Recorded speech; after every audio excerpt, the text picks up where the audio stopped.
Hello, people. 24th of March, I think. Yes, Wednesday. Same place, same time, Santa Fe, in my same yellow cardi.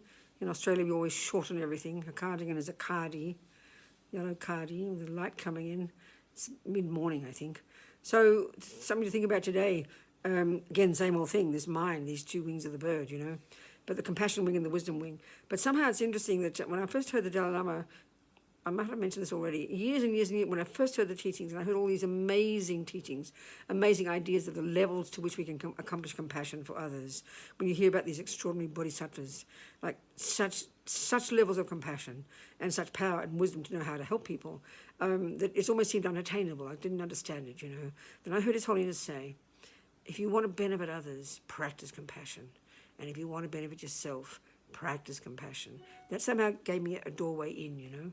So this is interesting because in our culture, we tend to think that if you're really running around helping others, you necessarily get exhausted and drained. Then you need to have a break because we don't seem to have much capacity. And we just take that as a given. So what's this approach here? Well, the Buddhist approach, that's the wisdom wing. So the wisdom wing is that's where you take care of yourself, if you like, not just by having a massage and a rest, that's marvelous, but by actually working on your own neuroses, the lessening attachment, lessening fears, lessening anxiety, lessening anger. And this is kind of, initially it's hard to hear this because we don't think of this way in our ordinary culture, I think.